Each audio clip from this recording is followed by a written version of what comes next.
Clark Hill has hopped on trend.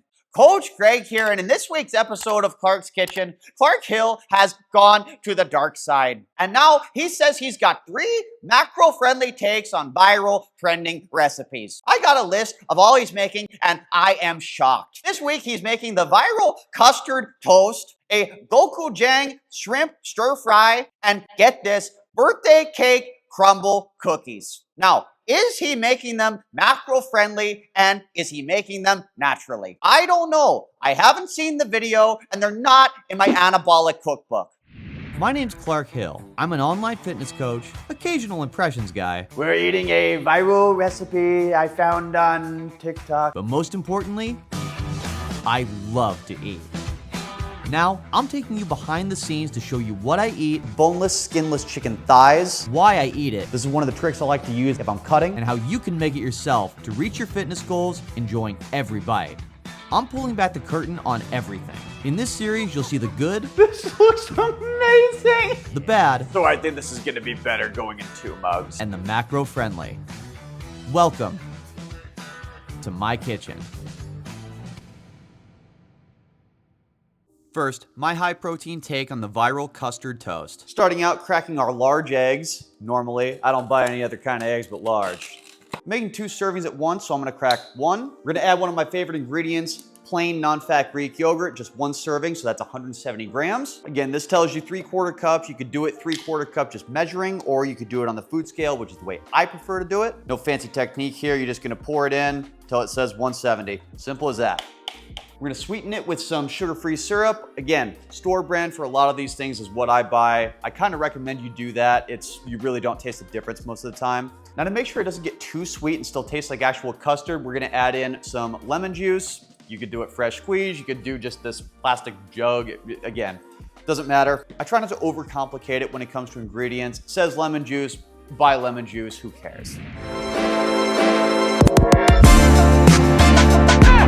Now, this is gonna be a controversial take, but in my opinion, calories and macros matter more than ingredients. In a perfect world, if you can hit your calories and hit your macros and do it using world-class ingredients, everything is farm-raised, pasture-raised, grass-fed, this and that, hey, even better. But the reality is, that's not economically viable for most people. I myself buy my groceries at Walmart. I buy the regular boneless, skinless chicken breast. They work just fine for me. The problem with that line of thinking is that people start to demonize ingredients. They start to get rid of them for no reason because they heard some influencer tell them they were toxic. Even worse, most people hear that and don't try to improve their dietary habits. They think if they have the same poor eating habits and just change a few ingredients to organic ones, it'll magically fix everything.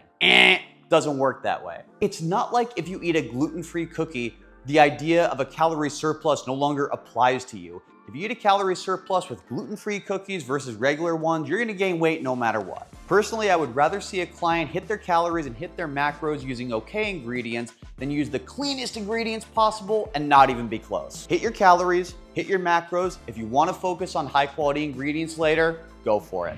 Go ahead and whisk this up with our fork, and we're just trying to get it so it's nice and blended. I gotta say, you wouldn't think this bakes up well, but it really does. So this right here is about the consistency you're trying to go for, just this kind of creamy, sort of custard filling. This is gonna be perfect. Next, we're getting our pieces of bread. We're doing 4 pieces, so 4 slices. I've really been turned on lately to this Dave's Killer bread. Again, you can go with whatever brand you like. They're not like paying me to say this or anything like that. It's got a good amount of protein in it. Yeah, I like it. Now we're gonna indent our bread. You could use a spoon. I found that the spoon, it kind of sticks to the bread, so I think it's perfectly fine to just indent it in with 3 fingers. This actually works, I think, really well. Super quick, super easy. As I've talked about before, I don't want you to be living in the kitchen. I don't want you to be living in the gym. So these things are designed to get you in and out quickly, get what you need. Recently, I've really changed my methodology to macro-friendly recipes. I used to be all obsessed with going viral and ooh, what clever twist can I put on this recipe and blah, blah, blah. And ooh, how many views will this one get? All I care about now is, okay, what are you guys actually gonna use? There's so many macro-friendly recipe creators out there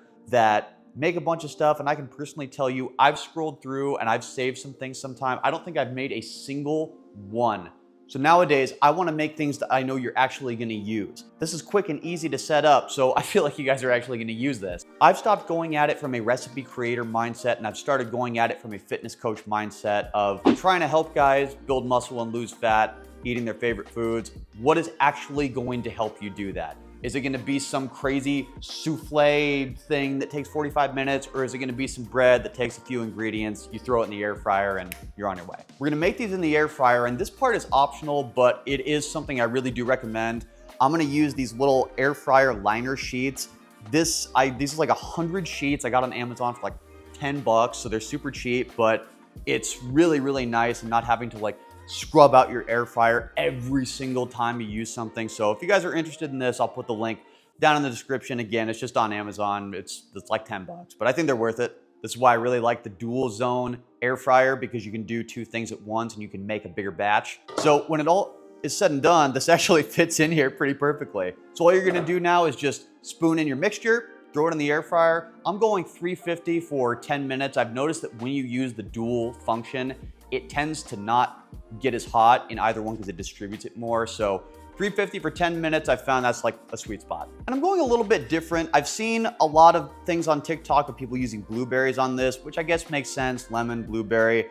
I'm zigging where most people are zagging. I'm gonna use some mangoes. There's no real logic behind this. These have been sitting in my freezer like forever, and I kind of just want to get rid of them without just throwing them away. Not everything has to do with macros. Sometimes it's just a question of practicality. Really, any fruit you use is going to be good. There's really no wrong answer when it comes to which fruit. You could be crazy and put dragon fruit on these for all I care. This is why I really love these liners, because when they're all done, you literally just slide the liner out, and it slides the toast perfectly onto your plate. Like, how easy is that? I don't need to throw this in the sink. I don't need to scrub it. You just throw them out. So really good little hack. Yeah, that's so good. That's creamy. It's got enough citrus from the lemon. There's a lot of protein in each one of these.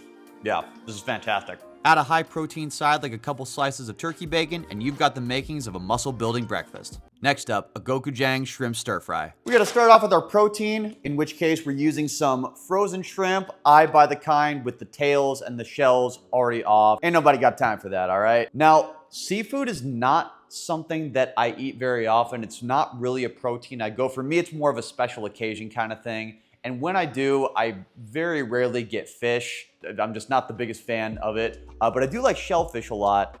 Crab, lobster, I love those, but it's just not really practical to eat every day. I'm not eating like a king every day in that sense. So I like shrimp a lot. This is a good one to just keep in your freezer, and you can just thaw it as needed, which is what we're going to do. One very important thing when it comes to fish, any sort of sea-dwelling creature, once it's ready, you got to use it like right away, because you have to remember they're out of water, so it's not in its natural environment. They're gonna go real bad, real fast. So as soon as you thaw it, use it like that day. Now I'm just gonna throw some of these right in my colander, and I'm just gonna pour some cold water over it and literally thaw them immediately. Shrimp are pretty easy to thaw. It only takes a couple minutes. And I'm gonna do this while my wok is heating behind me. Wok it like I'm talking. Wok it like I'm talking. And so I'll just turn the water on here and kind of just let that run for a couple minutes while I prep everything else. Now, another important tip, as soon as these are thawed, which, yeah, these feel pretty thawed, we don't want to immediately put them in the wok because we're going to put a little oil in there to help them crisp up. We want to dry these just in a paper towel. Remember that old saying, water and oil don't mix, or don't mix water with oil, or whatever it is, they don't mix. And if you throw these in while they're wet, it's gonna mix with the oil. It's gonna be splattering everywhere. We don't want that. I feel like Vince the ShamWow guy doing some of these. We don't want them mixing. We want them to be together. We want them to be best friends, living on the ocean, living on the land, doing it together. Say what you will about that dude, but he knew how to pitch. And in just a couple of minutes, we've got nice, prepped, dry shrimp that we can just pop right into our wok and let them crisp up really nicely. Let's turn on the fan so this doesn't get super smoky in here. Into our wok, we're gonna pour some avocado oil. All right, shrimp going in. Now we gotta go a little fast with these because they're so lean that they're gonna cook really fast. You only need a couple of minutes per side. Throw in some vegetables. These are just bell peppers, onions. I just bought them frozen, store brand. I'm really pushing the store brand a lot. Then pop this back on and just let them go. We're only gonna need a couple of minutes. We're gonna mix up our spicy sauce. into a little ramekin like this. Tablespoon of sesame oil. I like to do the sesame oil first because it kind of greases the tablespoon for all the other ingredients we're gonna add. 2 tablespoons of our gochujang hot paste. I hope I'm pronouncing that right. Yeah, I see how easily that slides out because you put your oil in first. That's why we do that. Nice little trick, isn't it? A little bit of blue agave gives a little bit of sweetness that mixes with the heat. Low sodium soy sauce gives it a little bite, a little saltiness, little umami, little minced garlic, and just give this a quick stir. I can already like smell this wafting up. Look at this color on this. Do a little taste test. Oh my gosh, that's so good. That is like the perfect combination of sweet and spicy. Yeah, man, that's gonna work. Add some pepper on the top of our shrimp before we give them a flip. I'm using a little bit of Aleppo pepper, which I mentioned in a previous video. It's kind of hard to find, but you can find it on Amazon. I cannot recommend it highly enough. When we flip these over, I mean, look at this. That is such like a good crisp color on the other side. Man, that's excellent. So we're just gonna individually flip these over, let these go for another couple minutes, and we'll add in our sauce. Woo! Oh man. All right, let's pour in our sauce. Oh, yeah. Just mix this around real quick, and that's literally all it takes. One thing I like to do at the very end is I turn the heat up on high for just a couple minutes so it really kind of like crisps in there with the sauce. Final thing, we're gonna pop in our brown rice that I already made ahead of time. If you've watched this series at all, you know, for the love of all that is holy, prep your ingredients. If you're eating rice, prep the rice. Don't prep the entire meal, just prep components of the meal. So we're gonna just throw this in the microwave so it's nice and toasty, and let's plate it up. Prepping your sides like brown rice ahead of time will cut down on your cook time and your stress and help ensure you hit your macros spot on. This one is great to meal prep and take on the go, and if you're a psychopath like me, add even extra hot sauce.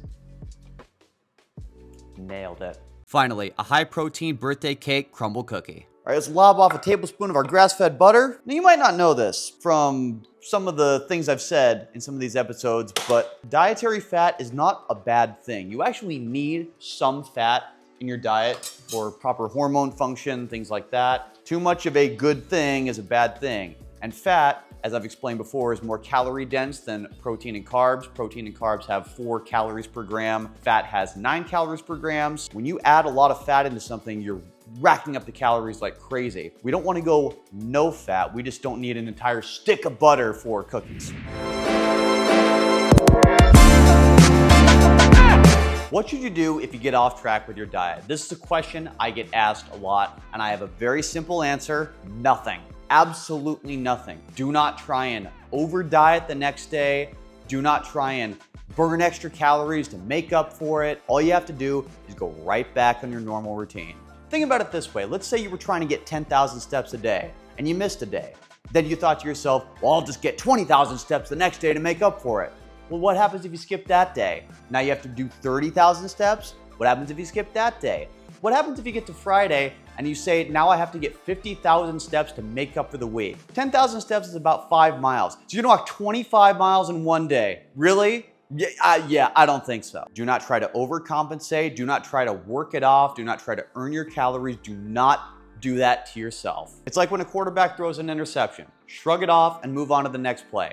Don't go on the field thinking, well, now I have to make a touchdown, because you're gonna throw another interception. Shrug it off, say today is a new day, and today I'll do it right. Once it's melted, I'm gonna add 2/3 cup of our Fairlife fat-free milk, a little vanilla extract, give this a quick stir with the very same teaspoon that we just poured it in with. Add 1 1/3 cup of our self-rising flour, zero it out on the food scale, pour it in till it says 150. I mean, it really doesn't get much easier than that. The way I figure it, you could measure out with a measuring cup, a cup, then a quarter, and it would take you the exact same amount of time, so you might as well do it this way. For all the people out there, oh, that's restrictive, that's stressful. How stressful is it to measure a cup of flour? You can tell I have very strong opinions about tracking your calories. Some of our collagen protein. What else is new? Tablespoon of our erythritol and monk fruit sweetener. Let's go ahead and stir this up into our cookie dough. And when it's all said and done, I mean, this looks and smells as good as any sugar cookie dough I've ever handled. And because there's no egg, you can eat a little bit of it and it's totally safe.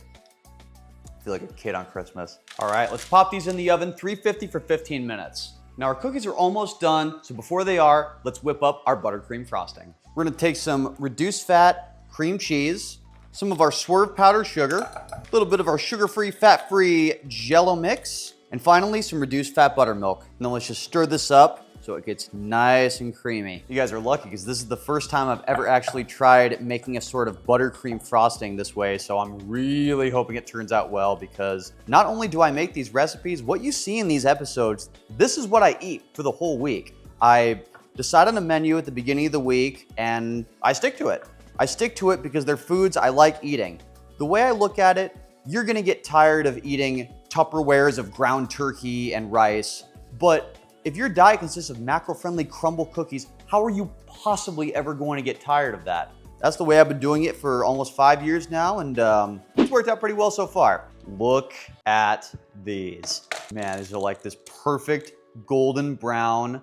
Oh man, okay. Like, all right, game over. I quit. Enough. I'm good. I don't need anything more. We're gonna let these cool off for a couple minutes, then all that's left to do is frost, sprinkle, and serve. If you're watching your money and your macros, these are a great cheap version to make at home that tastes absolutely delicious. You can eat every night, guilt-free. That's it for this week, everybody. Thanks for watching. Make sure to like and subscribe for a new episode every week, and I'll see you next time.